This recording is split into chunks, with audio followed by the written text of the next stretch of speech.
Well, I'm gonna say let's go ahead and get started. I want to thank everybody here and the people who join us in a couple minutes for joining Zoom Room B for the Animals in Permanent Rental Housing session.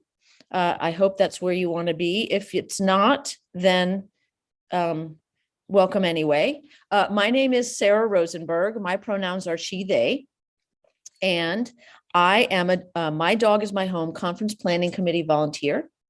I am also the executive director of an organization called Paws Between Homes, which you'll hear more about in just a few minutes. I am someone who is deeply devoted to fair and affordable housing as a right, not a luxury or a privilege, and to supporting people with resources and with information in ways that meet them where they are. I am committed to creating and protecting avenues for loving companionship among all living beings. And I am pleased to be the developer of and the moderator for this Animals in Permanent Rental Housing session.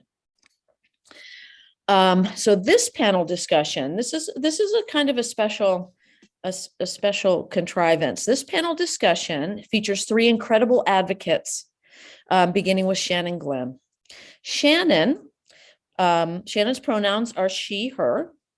Shannon started My Pitbull is Family in 2014, and she quickly became an expert in housing policy and surrender prevention for the animal welfare community at large, not just in her local area. She has an extensive professional background in grassroots campaigns, voter outreach, community building, fundraising, homeless advocacy, and policy creation.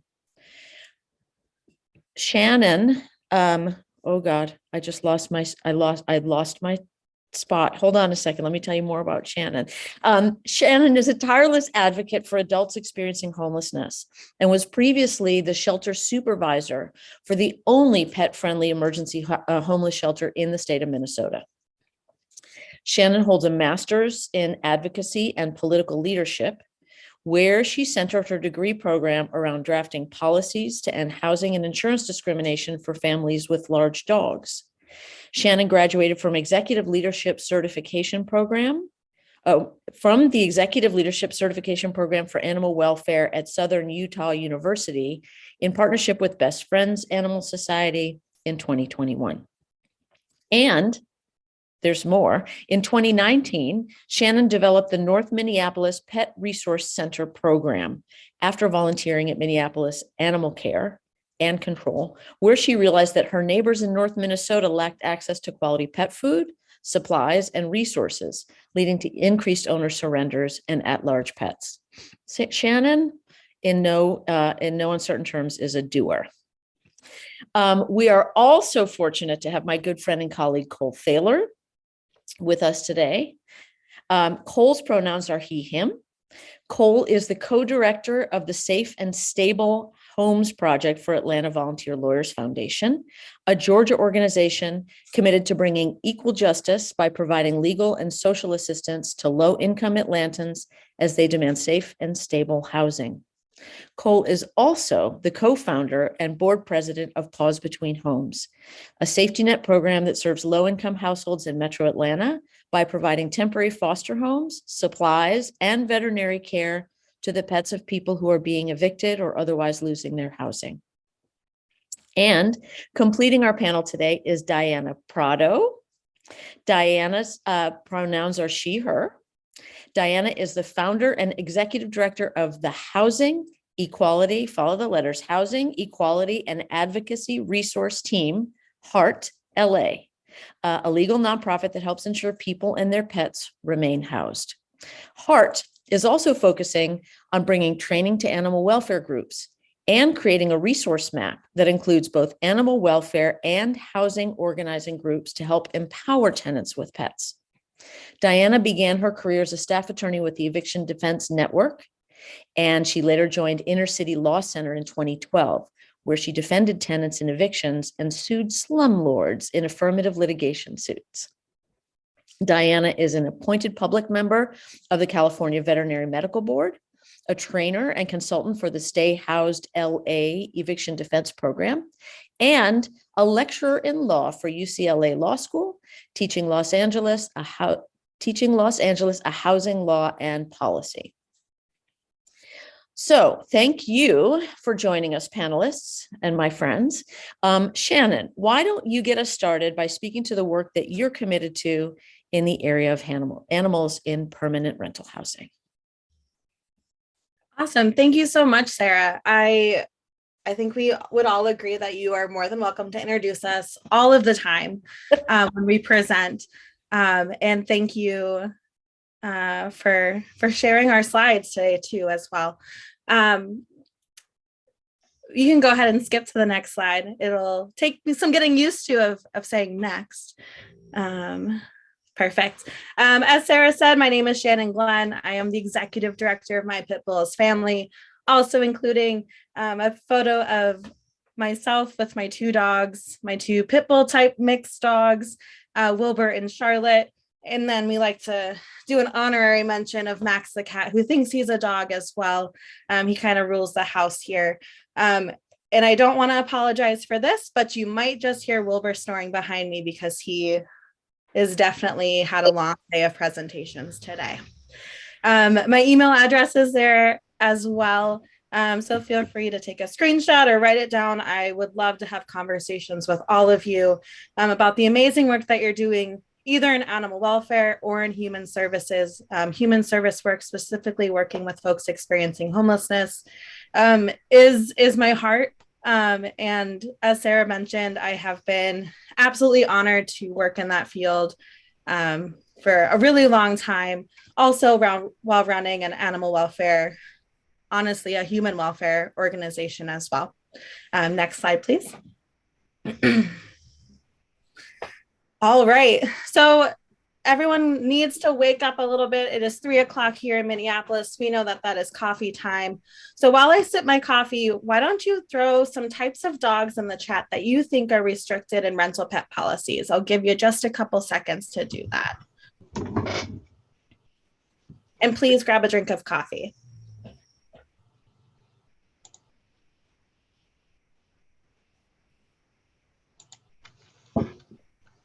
Mm-hmm.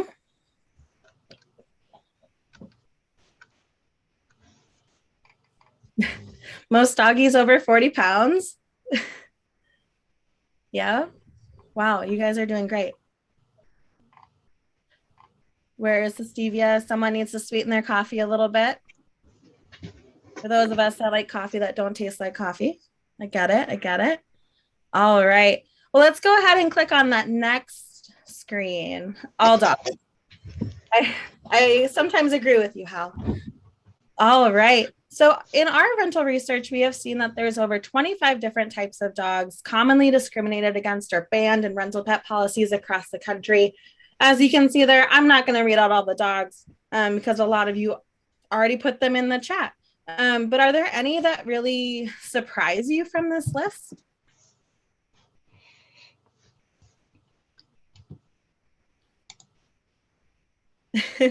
Yep. Some question marks. Nope, Trish knows all of them.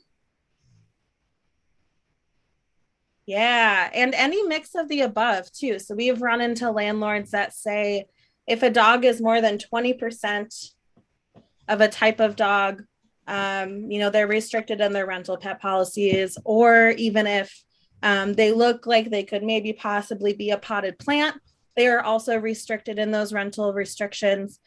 So as you can assume that this really impacts thousands, if not millions of Americans across the country when searching for rental pet policies, and also homeowners insurance too, which we'll talk a little bit about. You can head over to the next one, please. So why does this matter? Nearly 70 million households in the US have dogs. 95% of us view dogs as members of our family. Rightfully so. I think the conversation around pets and family members is not only changing here in the US, but also across the globe. We also know that 52% of homeowners surveyed acquire a pet after their home policy began, and they don't understand that their pets may be restricted in their homeowners policy. So it's very difficult these days to have a large breed dog, and we're hoping that we can make it just a little bit easier. Next slide, please. And the way that we want to make this a little bit easier is we have an amazing team of volunteers across the country. I know some of them are on the call today, so quick shout out to them for doing this amazing work. We collect pet information on pet policies across the country every single month. And you, as a member of the public, have access to all of our research in real time on our website. So you can see exactly how your state sizes up when it comes to pet policies. We contact departments that have a pet policy, so they accept pets. And then we determine if they are pet inclusive, dog inclusive, or if they do have restrictions. So as you can see here, there are 904 dog inclusive listings currently on our rental dashboard and over 7,000 that are restrictive. You can go ahead and click to that next. And that means that roughly less than 10% of pet-friendly rentals are actually dog inclusive. So that unfortunately means that it is really difficult to find a rental that accepts all dogs. And now when we're calling rentals to contact to track their pet policies, we're really looking at those more commercial properties. So not the one-off properties, really folks that have, more than 4 units in their building. So the more commercial type listings. We're also finding that there's a typical non-refundable pet deposit of somewhere between $250 to $500. And that, of course, also means that there's oftentimes pet rent or additional fees to have a pet as well. And those are for our rentals that are dog inclusive. So we're seeing that folks are having to pay more to keep their entire family together. You can go to the next slide, please. Currently, right now, I know that there's another session talking about legislative efforts. So I did just want to do a quick little slide here for those 87 of you that are here with us in this group today, to let you know that there is legislation across the country, that many organizations are working on this, including us, to remove breed restrictions in homeowner policies, talking about rental insurance policies, and also to celebrate the bills that have passed. So, we are seeing change across the country with our research efforts, and of course, the support of amazing organizations across the country. So if you see your state on here, please be sure to start reaching out to your legislators to support these bills as well. And if your state's not listed, let's have a conversation of how we can maybe introduce something next session, as a lot of sessions are past their bill date. You can go to the next slide, please. So we talked a little bit about our rental research dashboard. So that's more for our advocates and legislators, the folks that really are creating change in their communities. This is our dog inclusive database. So if you are working with someone that needs to find a place that will accept their dog, they want to use the database. You can search by zip code. You can find a listing in your area. There's also tons of tips and tricks on our website of how to find rentals that are dog inclusive, how to write a pet resume, how to have conversations with landlords. It's really a one-stop shop for folks to get the support that they need. And it's super exciting. I haven't said this to anyone. We're actually bringing on a housing search support specialist. So someone to really work directly with those families that are searching for housing and to help them navigate the system. And we're really, really excited about expanding that team as well. Go ahead and click to the next one, please. We know that we can't do this alone. So we do have over 300 community partner organizations across the country. These are organizations that are in animal welfare and human services, for-profit businesses. These are organizations that have committed to remove breed restrictions and rental policies in their communities. So what we do is we send out tons of information to them to make sure that they can have critical conversations, but also to let the community members know that we are a resource to help support them in their housing search and in, sometimes navigating those really difficult conversations. Next slide, please. And in addition to all of our work around housing, as Sarah mentioned, I did launch the North Minneapolis Pet Resource Center right before the pandemic hit, just knowing that, we really wanted to support our neighbors here in North Minneapolis. What we find that's unique about our programming, there's no income requirements. We don't have residency requirements. You really just come as you are. We really pride ourselves on providing dignified support. So making sure that folks get a full bag of dog food. They're not getting a Ziploc bag. So something that can really help sustain them for the month.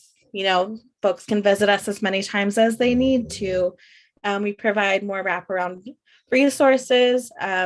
Myself and a few other of our colleagues are volunteers, also work in human services. So we're able to talk through other resources. So maybe someone needs help with an energy assistance application, or, they don't know where to start to find low income housing. We can have those conversations with them as well. So all resources are fair game. If you know about it, talk about it. We're a community driven program. Everything we do comes from our community members. If there's a need that they mention, we do our best to, bring it on as a program or a service that we can offer. Everything that we've done has come from literally having butcher block paper at local farmers markets out in the community and having conversations about what they would like a resource center to look like. And that is exactly what we do present day. Access to veterinary care is always difficult, especially in our low income community that most of us live in and serve in. 80 to 90% of our folks don't see a vet regularly. So they use our community pet clinics as a way to make sure that their pets are healthy and vaccinated. And we are so amazed by the support that we get from our community over the last almost 3 years now, 2 years for this program. And it just continues to grow, and we're so appreciative of it. So if folks are interested in starting a volunteer run and created program like this, I would love to for you to reach out and for us to have more conversations about it, because it is really life-saving and changing for folks in your community. And I think that is it for my slides. Thank you, Shannon. Thank you for the groundbreaking work that My Pitbull is Family has been doing for years now. And what you've done, what you've created is actual conversations, the opportunity for housing providers and housing seekers to have meaningful conversations around pets and housing. And then, that work has opened up so many avenues for people in housing at a time when everything else seems to be closing in. So I want to thank you personally for your work, and thank you for sharing it with us today.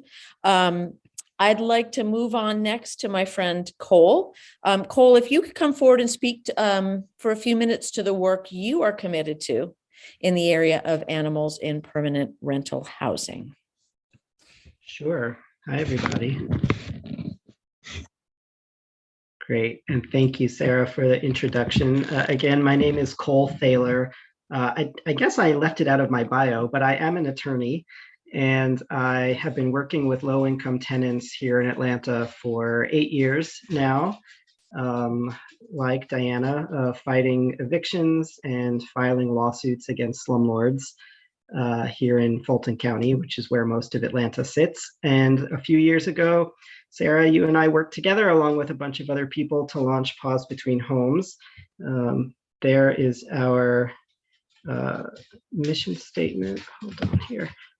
We strive for an Atlanta where people and their beloved pets can weather eviction and other temporary crises without suffering permanent separation as a result. And I'll tell you more about Paws Between Homes work in a couple minutes, but before I get to that, I want to give a little bit of context for the situation here on the ground in Atlanta and why we recognized rental housing in general as a crisis for low-income tenants, and then for pet owning low-income tenants in particular. So next slide. So even before the pandemic, there was an extreme lack of affordable housing in Atlanta. Atlanta, a little couple trivia points for you, was actually the first city in the United States to create public housing back in 1937. And we have the shameful distinction of being the first city in the country to have demolished all of our public housing. And there was no rent subsidy that came on the scene that was even close to sufficient to meet the need for low-income tenants. So by and large, what affordable housing looks like in Atlanta is slum housing. Low-income tenants are sort of thrust onto the mercy of slumlords who may charge a rent that they can afford, but who keep the home in horrific condition, who fail to make repairs in violation of state law. Things have gotten much, much worse since COVID came on the scene. And just to illustrate that, you can see what has happened to rents in Atlanta just in the last 8 or 10 months. I have never seen it this bad.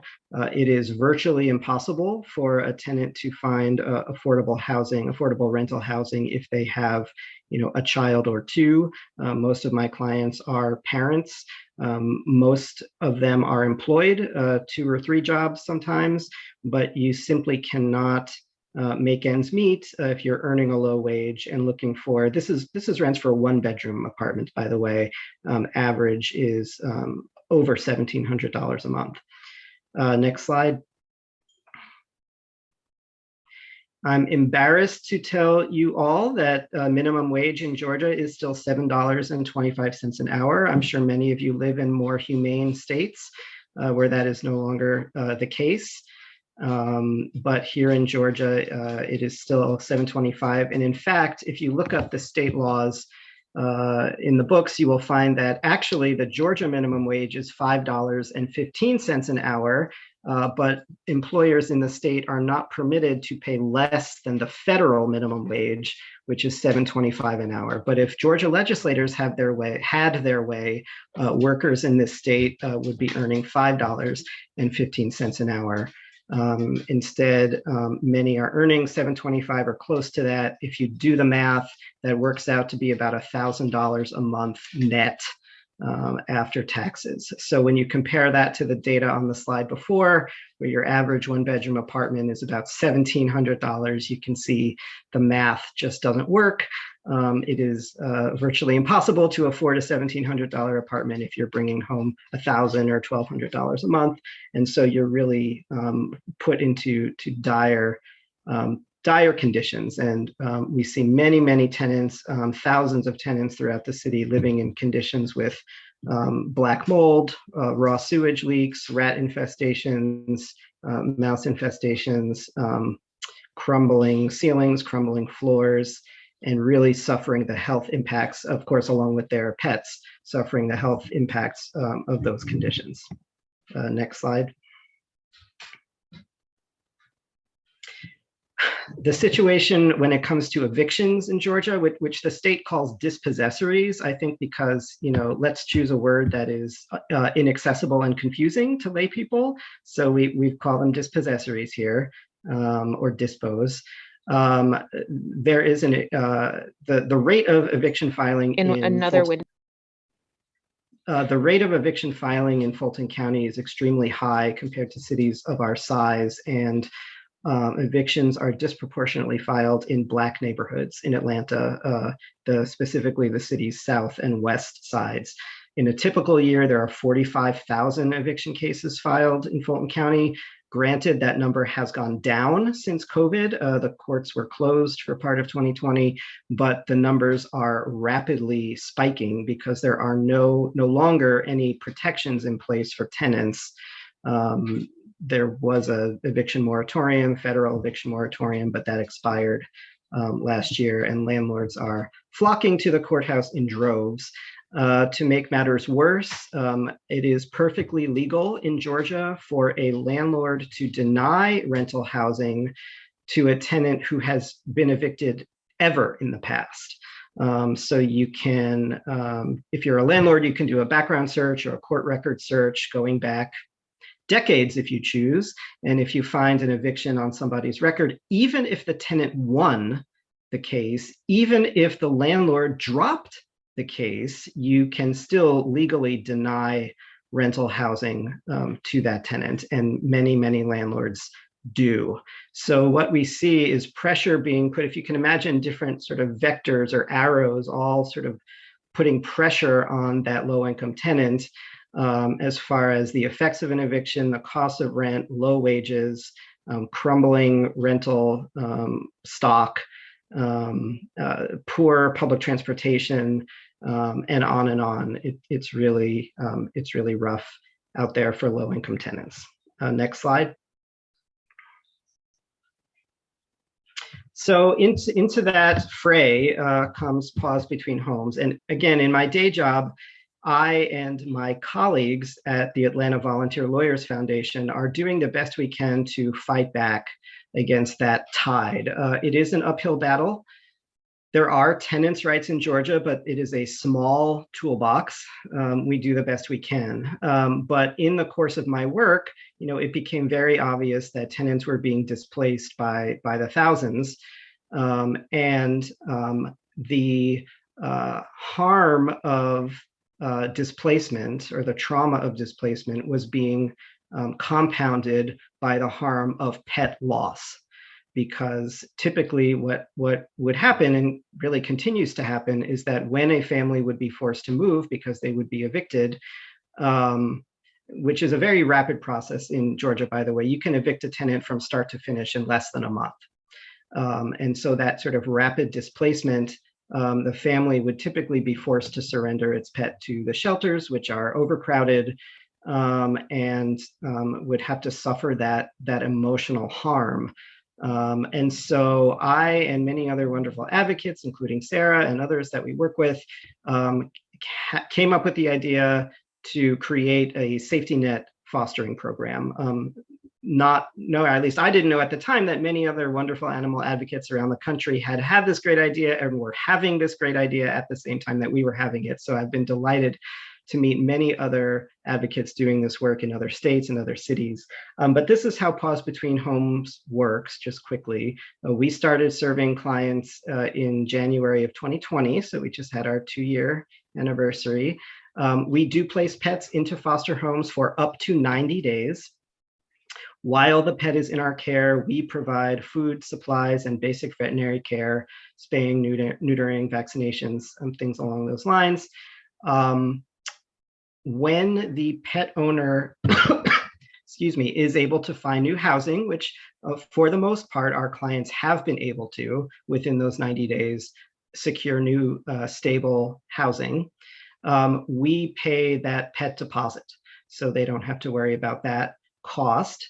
And we are increasingly doing a better job of providing information and guidance to our clients on emotional support animal certification, which, and I'm sure we'll get into this a little bit later on, but many people, landlords and tenants alike, are not familiar with the ESA certification process, have some misconceptions about what it involves. So we see our role in this space as both an educator and facilitator to open that door.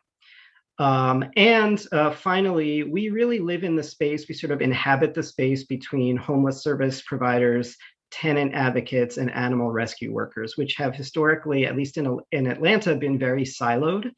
Legal aid attorneys sort of doing their great work, animal rescue workers and shelter workers doing their great work, but never the twain shall meet. And so we have had a virtual open house where we tried to bridge that gap. We've done a lot of introductions and group emails and really tried to help each team, each group working in their separate spaces to connect them and say, tenant advocates, every time you meet someone who has a pet, do you know about these resources? Animal rescue workers, every time you meet someone who comes in your front door and says, I'm about to be evicted, do you know about these legal resources? Do you know about these housing resources? So we are a matchmaker and a facilitator in that space as well. So I'll stop there and look forward to getting into the group dialogue in a few minutes. Thank you, Cole. Thank you for speaking to the idea of a safety net and to the idea also of matchmaking and aligning and coalitioning.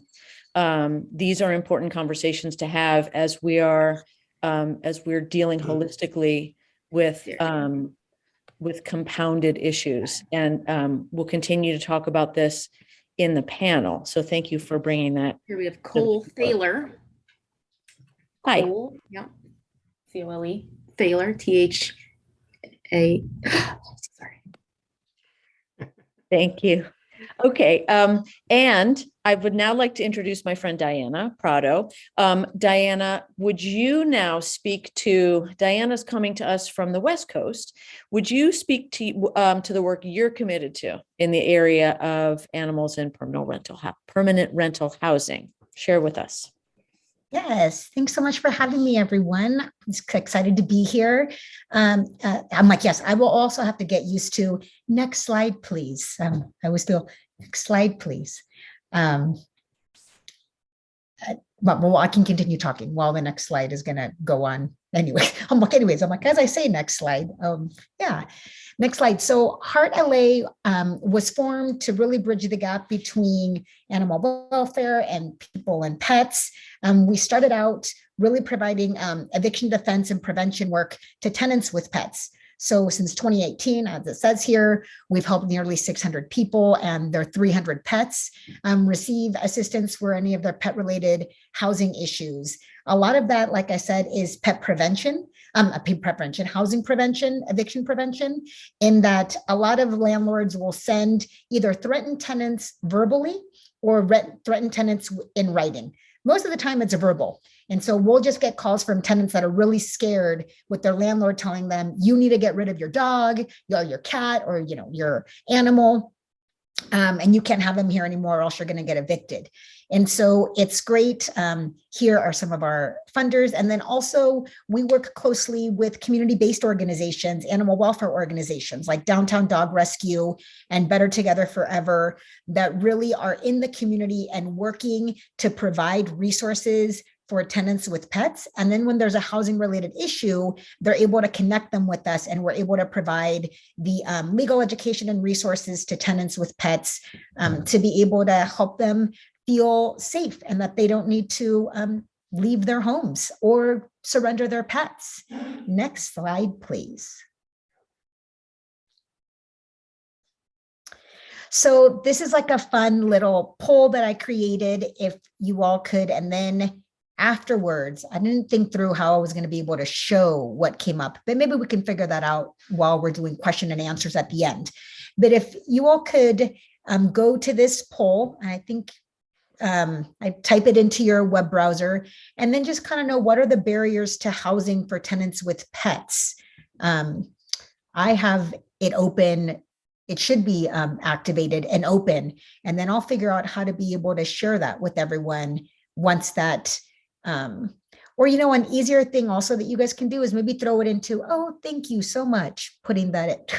Oh man, the help that everyone gets. Yeah, put that in. You also can just throw in the chat, I suppose. But it'd be fun to go to the poll, and then like a word cloud will show up. Kind of if you have been here at the beginning of the My Dog Is My Home co-sheltering conference, you can see like what comes up. But also just, you can throw it in the chat, or I can look to see what has been thrown in. But what everyone is, oh, it says waiting to begin. That is, maybe I can run it again. Activate.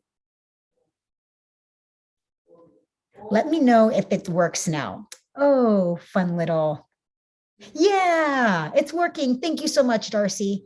So we have deposits, breed, bias is coming up, Pitbull's cost. Yeah, deposits is a big one. Vaccination. Yeah, bias, ignorance, landlord insurance policies is huge. Spay, neuter, misinformation, So there's a lot of things that, and thank you all. And then I'll figure out how to share this afterwards, because I think it's always very useful for all of us to see what are the barriers that people are seeing with housing for tenants with pets. And a lot of it is, what Sarah and also Cole have covered, is a lot of lack of pet inclusive housing. And in terms of deposits, here in California, pet deposits are included in security deposits. So when landlords are trying to seek an additional pet deposit, that actually isn't legal. They can't do that, right? And so it's tenants, it's getting that information out. Yeah, it's getting that information out, one, to animal welfare advocates that are working in California with tenants, so that they aren't just giving additional pet deposits to landlords that aren't entitled to them, and also getting that information out to tenants so they aren't paying additional security deposit outside of this, pet deposit. As well as the fact that, a lot of places that have rent control for the city of LA and the county of LA, I've argued that a pet rent is an illegal rent increase. So there's a lot of different ways that we could combat pet rent and pet deposits, but we just need to all communicate and talk to one another to be able to figure out, what are those defenses that we have. And it varies through each state, right? And even each city, because rent control is city or county wide. But I think also in helping to advocate for rent control or for better housing policies within your city and your county. So when we're thinking about housing for tenants with pets, how it's not just pet advocacy or pet legislation that can happen, right? It's how are we advocating for rent control in my city or in my county? How am I advocating for housing issues that really you may think like, oh, what does this have to do with pets? Everything, because as we just saw with Shannon's slide, we have 70 million people that are renters, and I forgot already the statistics, but a lot, over 50% of them are renters with pets. Next slide, please. So here in Los Angeles, 70% of the households are behind in rent that are families with pets facing eviction, 70% in LA County. And currently in LA County and LA City, we have still emergency protections in place for folks that are unable to pay for rent. That doesn't mean, though, that landlords aren't, and we also have specific laws protecting tenants with pets, that you can't be evicted for an unauthorized pet during this time of the pandemic. And we're working to make sure that gets grandfathered in so that there's not a bunch of evictions for tenants that have fostered pets or adopted pets during the pandemic.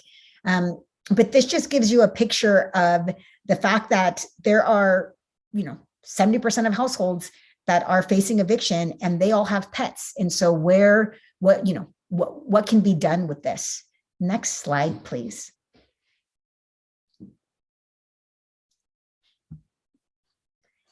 And then using mypitbullsfamily.org, there are 13 pet inclusive properties in the 50-mile radius of where our office is located, which is kind of like the center of Los Angeles. That's the zip code. And then pet inclusive, meaning, yes, there is no breed restrictions, there is no size restrictions. There could be security pet deposit or pet rent in that, but that's 13 properties, and LA County is huge, right? And so what can we do to make housing more accessible to tenants with pets? Like I said, there's 2 with no pet fees, which is great. And how do we uplift, while we have landlords, right? How do we uplift landlords that are those 2 with no pet fees, 2 with no restrictions, and really uplift them, and also bring light to those that aren't, right? Next slide, please. And then the reason I brought up healthcare, and I have a slide about healthcare in Los Angeles County, is in regards to emotional support animals or even service animals.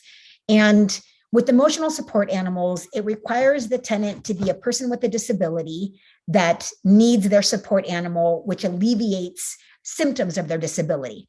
But it needs to be a person that's considered a person with a disability.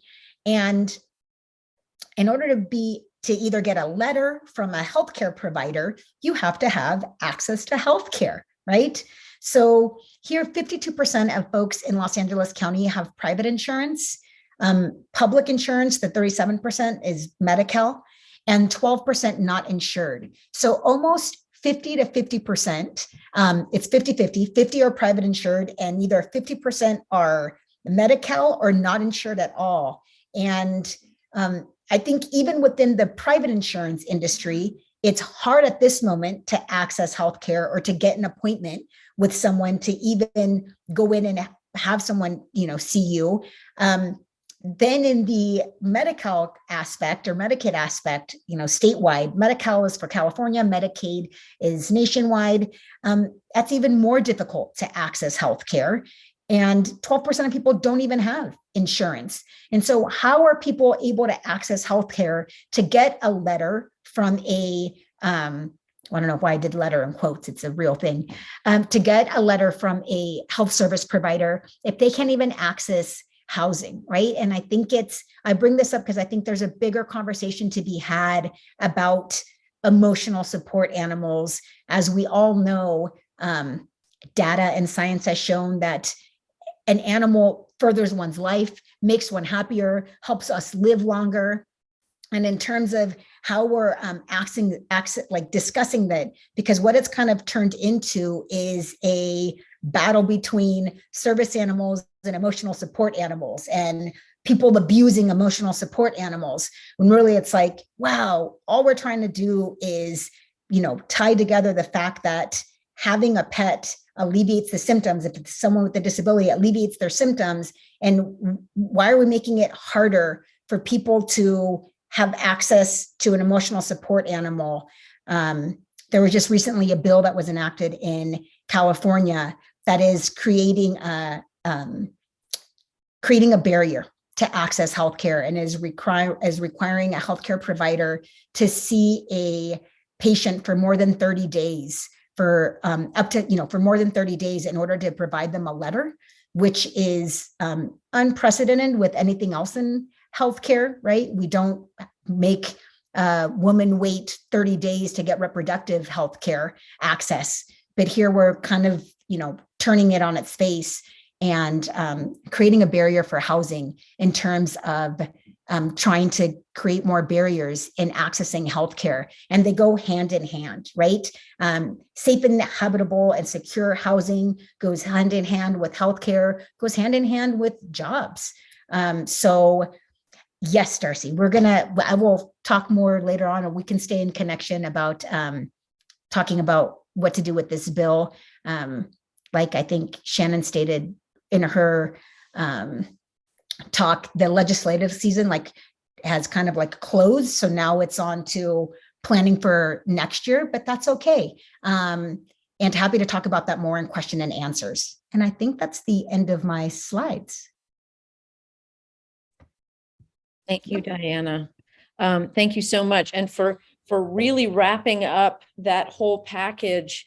I think among the three of you, what I know I have heard is how intersectional all of these issues are. And you've got housing, you've got healthcare, insurance, mental health, the recognition whether mental health is actually is a health issue, poverty, trauma, and that's all even before you get to the point of dealing with people and pets and those kinds of restrictions. So the levels of the barriers are significant.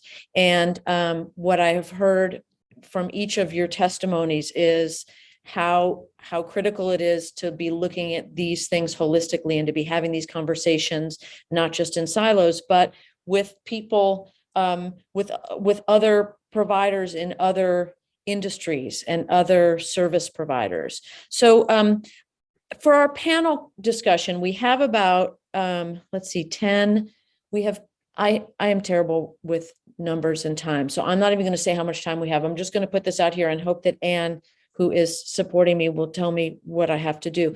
But we have three kind of big buckets that we wanted you guys to address as a group. One of them was to speak to the misunderstandings and misconceptions about emotional support animals. And we just had a session about emotional support animals before. Some of the folks hopefully were able to attend that to understand what it means to be able to qualify somebody for that accommodation in housing, but how those misunderstandings and misconceptions about ESAs result in harm to marginalized communities. So that's one of the buckets. Another thing that I'd love for this group to prod at is the inaccessibility of rental housing, especially affordable rental housing, and then on top of that, pet inclusive affordable rental housing, how inaccessible that is.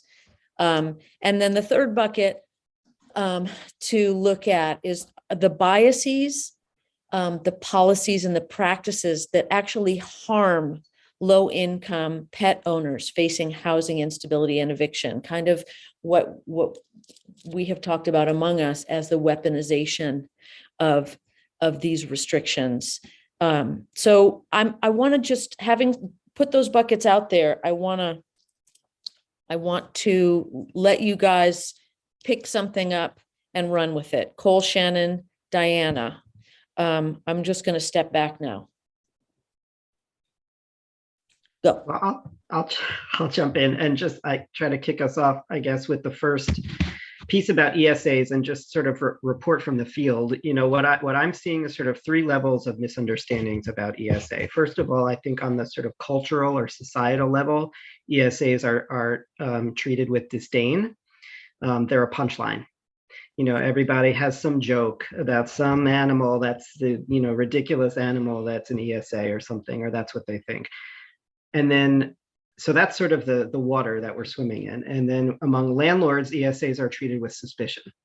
You know, anyone who brings that up, they must be trying to get one over on me. This is some sort of scam. This is not a real need. And then on the tenant level, at least the tenants I've been working with through Paws Between Homes, there is, the misconception is just an utter lack of information. People are unfamiliar with this concept.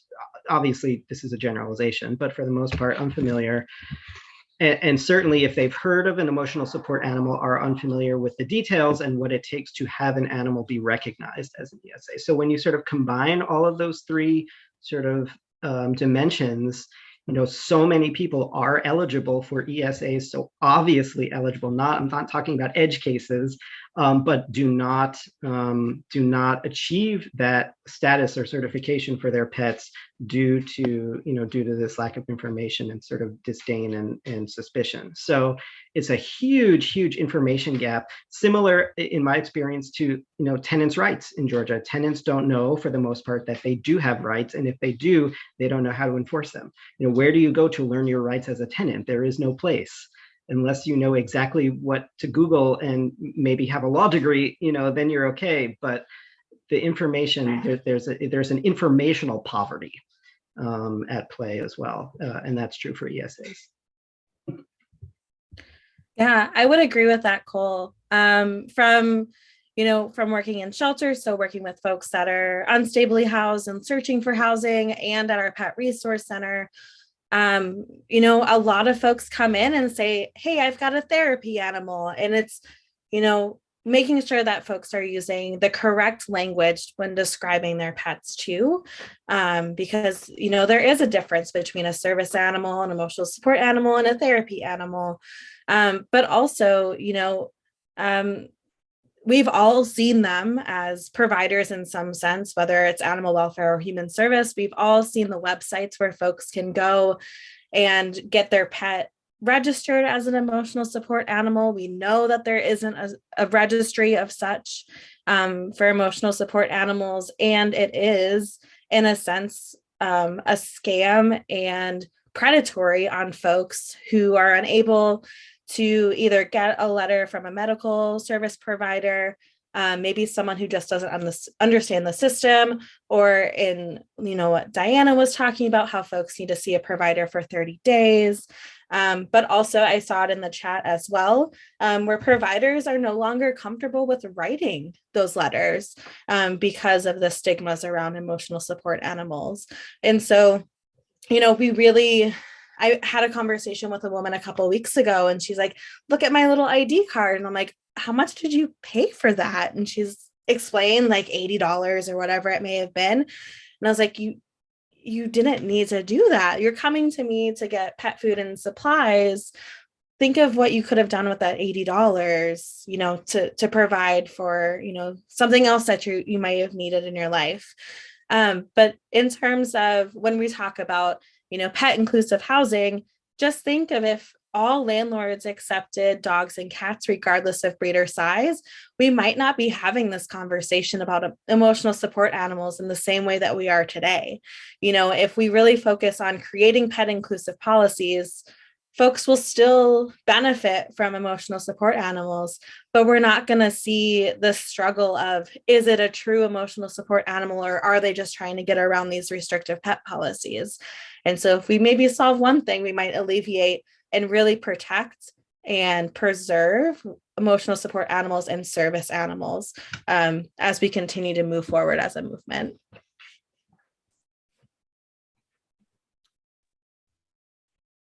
Oh no, I was just going, I mean, and looking at the chats really quick. No, this is great. I mean, it's true. And in looking at the chats, just really quick, there was questions about, you know, have we found any talking points that resonate with policymakers to counter these misconceptions? You know, for us, it's been like, look, you're having an unintended consequence on housing and accessing housing accessibility. So if you're a state or a city that's touting like, we're combating homelessness, or, you know, we are, you know, here to make sure that our affordable housing practices, you know, or we're making sure there's affordable housing, be like, well, I mean, if you're making sure there's affordable housing, 50% of your rent, 50% of those folks are renters with pets. And so how are you really ensuring that there's accessible housing, right? And then real quick with affordable housing, I'm on this kick about we need to stop saying that housing is affordable. If housing is a human right, it's either a right or is it affordable? Which one is it, right? Because if it's a right, then like, why are we talking about affordability? Then it should just be a right given to us. But that's like a separate fight of its own. And then particularly in Los Angeles, you know, there's more, you don't have to get a doctor's letter. There's other ways that you can verify that you didn't support animal with, you know, the laws that we have in California. So it's just that, one, shouldn't we all have accessibility to healthcare? And two, why is that then being targeted on folks that are seeking emotional support animals? It's tough, right? That's all I'll have to add to that really quick. Thank you. Thank you all for speaking to that. And there was a follow-up question from Ann English just around this. How do we counter the risk narrative in the public conversation? This, and I believe Ann follow up in the chat if I'm not getting this right. But when you talk about that, you mean the risk of people misusing the ESA, the idea of ESAs? I think that's what Ann means, and if I didn't get that right, let me know. Like how is that getting dealt with? Let's see. How do we counter the risk narrative in public conversation? Oh, there goes my dog. All right, I'm going to mute. No, Ann was talking about the general risk aversion of housing providers. Oh, to allow ESAs to allow those animals in their, on their properties. Huh. Does any of you have experience there? Any animals? Oh, any animals? Well, I guess from my standpoint of the work that we do, an insurance question. Yes, I see that, Anne.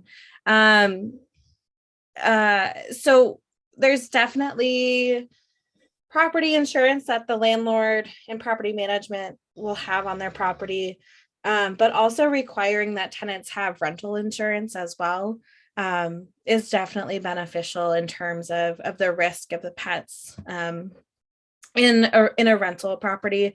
I would even say those with, you know, emotional support animals, no animals, whatever it may be. If you're renting, you should have rental insurance, as it is pretty affordable.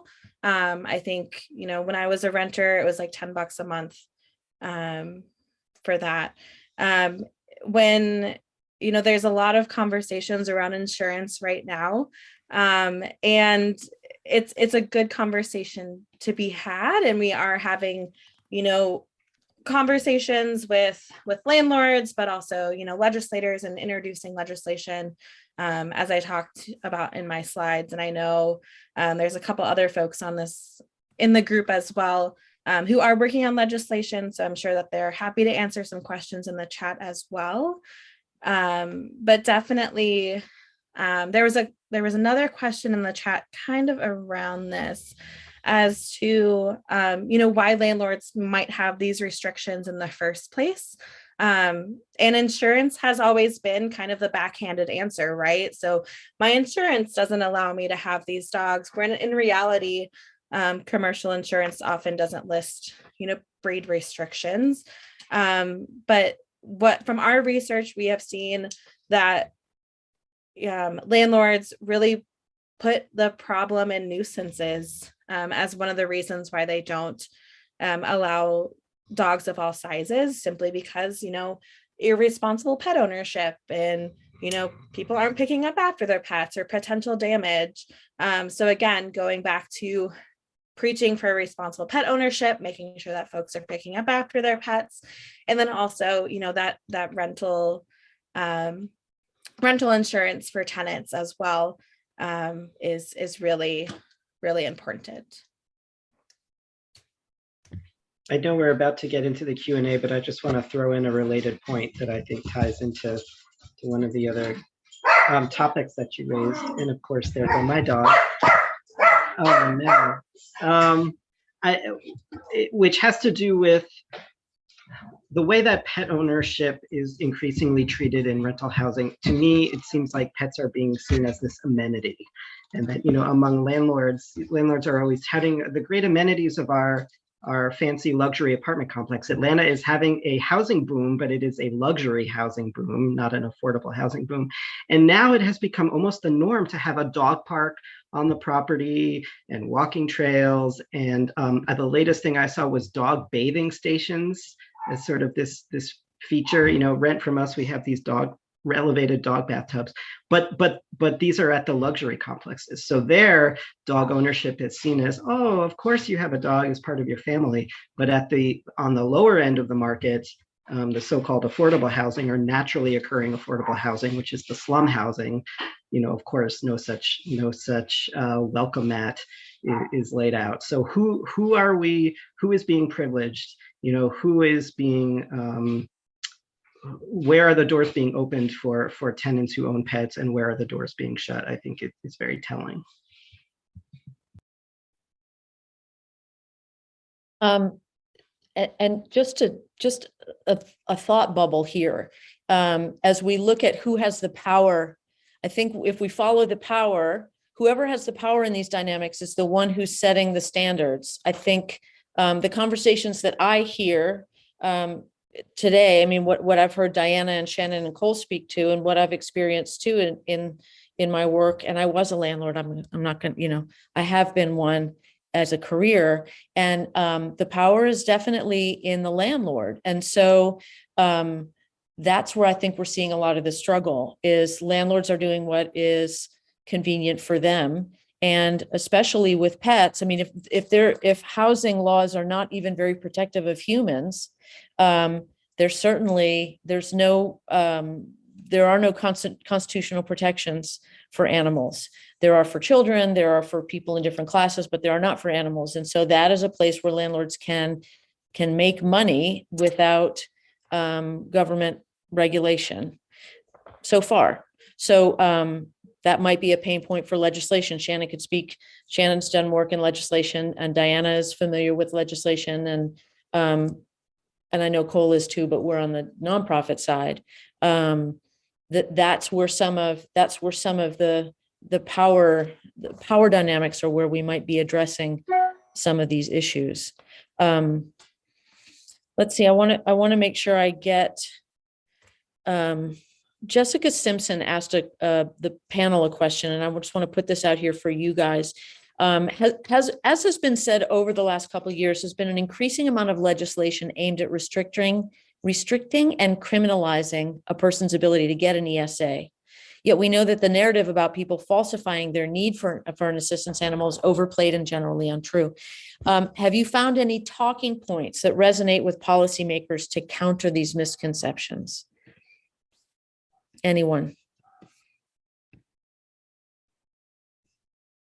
That looks like a no. Yeah, Diana. No, I mean, that's why I went back to like the housing. Like if we circle back to how it affects, like has unintended consequences on, I use unintended consequences because as you can tell, I've been trying to lobby and I'm not a very good lobbyist because I can't be very nice. But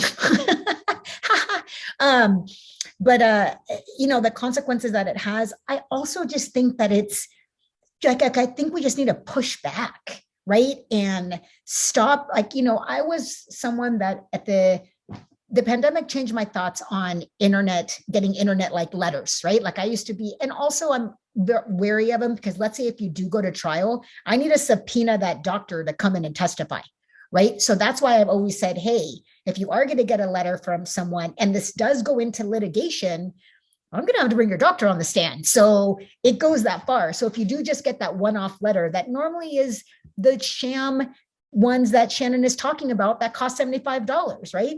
Like there are now online therapy. I do all my therapy online, which is great. I think it's amazing. I'm like, oh, I think I would need therapy to drive to my therapy to like discuss my drive to therapy now, right? Like now I just get to like roll over and do my therapy. So I think that it's just really pushing back and just being firm on the fact that like it's kind of like when we were dealing with Pitbull discrimination, right? That all the dogs that attack are Pitbull type dogs, that dogs that are like, they have lock jaw, and it's just the misinformation that's out there. And then just fighting it back, and also with love.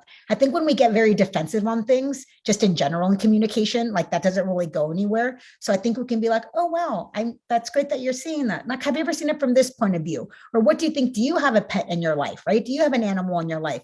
And having a conversation and communicating about it versus just like getting very defensive. And then I will just say, because Trish, you put a question here on perhaps a landlord education program might be helpful. So I unapologetically come from a tenants' rights perspective. And so with that, I answer this question with landlords that don't want to follow the law aren't going to follow the law. It doesn't matter how much education I could give them or how many letters I'm going to send them or what it is that they know or don't know. They're just not going to do it. If a landlord wants to evict a below market rent controlled tenant, a landlord's going to use any vehicle that they can to evict that below market rent controlled tenant, period. So while I think it's good to, educate landlords on what their obligations are, it doesn't mean that they're actually going to follow them, because I get all the cases and so does Cole. I'm like, we see all of it that they don't follow. I agree with that, Diana, to an extent, but I will tell you one thing I've noticed in Atlanta. So there is an Atlanta Apartment Association, and the members of that association are very invested in seeing themselves as the good landlords. And they know that there are bad landlords, and they say, that's not us. And so I wonder if there is some space to sort of get a wedge into the Atlanta Apartment Association, who, by the way, I detest. But, point is, they speak with authority. And if we could get them to issue some sort of policy statement or do some, white paper or something that, helps us incrementally towards the goal that we're all talking about, which is no breed restrictions, no size restrictions, I could see that as gaining a little bit of traction. So yes, I totally agree that a lawbreaker is going to break the law. A bad landlord is not going to care. But is there a way to sort of leverage the ones who at least make this pretense of being the good ones? Yeah. And Ross, you beat me to it. He just put this in the chat that there's business benefits for these owners and operators to include pets in their rentals. And so, when my Pitbull's family, when our volunteers are doing that research, we're not just collecting that research. We also follow up with every property that we were researching So if they do discriminate, we send them tons of information on how to create pet inclusive policies, why it's good business practice, why, they could make more money, why tenants will stay 3 times as long. But in the chat, I also included the Michelson report as well on pets and housing. I know that they're really working on the owner and operator side, so attending apartment conferences, so really building those relationships that Cole was talking about. I know here in Minneapolis, we have an apartment conference coming up. I'm hoping to be there and have a booth as well, and just really start having those conversations with those owners and operators to get their feedback. It's really hard for us to advocate on behalf of pet owners if we don't know the other side fully. And so really making sure that we know their talking points too, so that we can have these critical conversations and hopefully come to some compromise where we can, keep families together and keep pets at home as well. Thank you very much, Shannon, and all 3 of you for addressing that.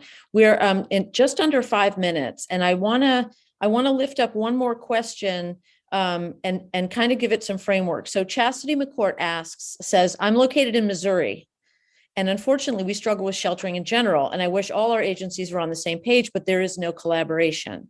I've been wanting to make connections with the animal shelters to assist. Where can I go to get information to help start these conversations with landlords and animal shelters? And before I loose the 3 of you on that, the framework I want to establish is this, because what I have been hearing, if not in exact words, the impression that I have been getting from each of you and the 3 of you together is conversations, collaboration, community.